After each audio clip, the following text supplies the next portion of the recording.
ഈ രാഹുലിന്റെ കല്യാണക്കാര്യം ആലോചിക്കുമ്പോൾ രാഹുൽ പരസ്യമായി ആദ്യമായി പ്രപ്പോസ് ചെയ്ത ഒരാളുടെ അടുത്താണ്. ആരെടുത്താ? അതറിയില്ല നിങ്ങൾക്ക്? ആ കഥയുണ്ടോ? ചിന്താ ജെറോമിനെയാണ് ആദ്യമായി രാഹുൽ പരസ്യമായി പ്രപ്പോസ് ചെയ്തത്. എന്നെ ആദ്യമായി പ്രപ്പോസ് ചെയ്ത രാഹുൽ അല്ല, എന്നെ പ്രപ്പോസ് ചെയ്ത പലല്ലോ. ഞാൻ പറഞ്ഞത് രാഹുൽ ആദ്യമായി പരസ്യമായി പ്രപ്പോസ് ചെയ്തത് ചിന്താ ജെറോമിനെയാണല്ലോ. അതെ, രാഹുൽ ആദ്യമായി വന്നിട്ടുള്ള നിരവധി ആളുകളിൽ ഒരാൾ. എന്റെ വാക്കുകൾ സൂക്ഷിച്ച് ആദ്യമായി പരസ്യമായി പ്രപ്പോസ് ചെയ്തത് ചിന്താ ജെറോമിനെയാണ്.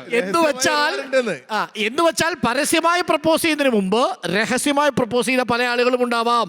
അതിനകത്ത് ഈ ട്രോളിന്റെ വലിയ വിക്ടിം ട്രോളൊന്നും അല്ല, രാഹുൽ സീരിയസ് ആയിരുന്നു. ശരിക്കും എനിക്ക് ശരിക്കും കൃത്യമായി കാര്യം കൃത്യമായി. അല്ല, ഈ പ്രോഗ്രാം സ്പോൺസർ ചെയ്യാനേ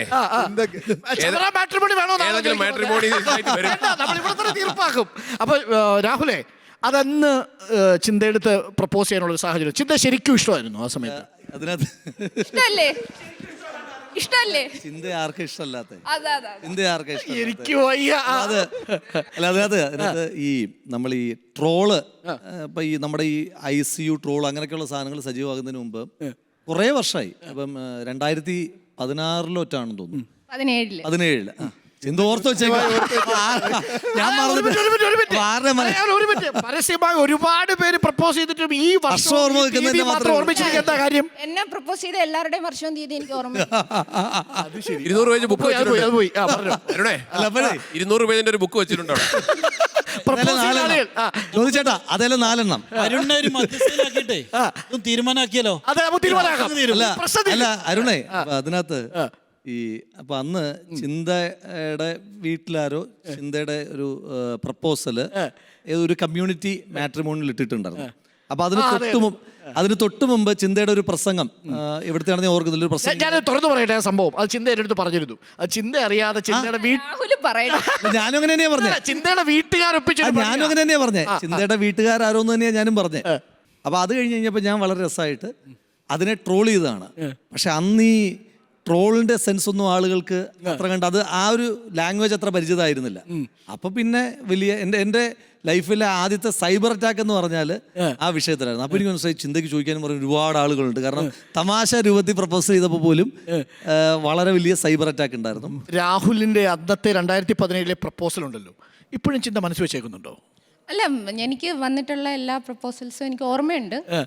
രാഹുലിനെ എനിക്ക് ഓർമ്മയുണ്ട്, ഇടയ്ക്കിടയ്ക്ക് കാണാറുമുണ്ട്. വീട്ടുകാരെ എങ്ങനെ ഇപ്പൊ നിർബന്ധിക്കുന്നുണ്ടോ കല്യാണത്തെ കുറിച്ച്?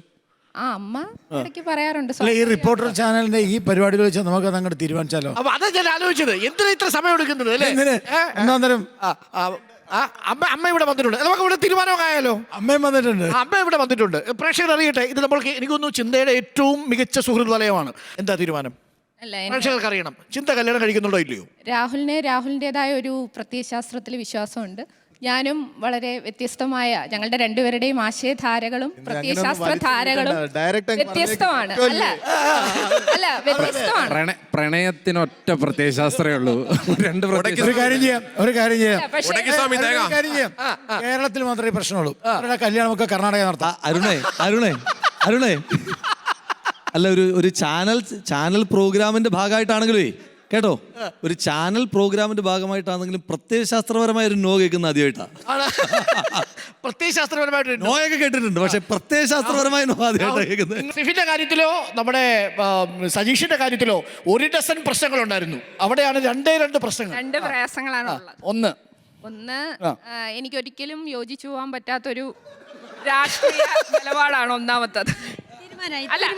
രാഹുൽ ചേച്ചി എന്റെ രണ്ടാമത്തെ പ്രശ്നം. രണ്ടാമത്തത് രാഹുൽ ഗാന്ധിയുടെ കഴിയുന്നവരെ വെയിറ്റ് ചെയ്യാൻ പറ്റൂല.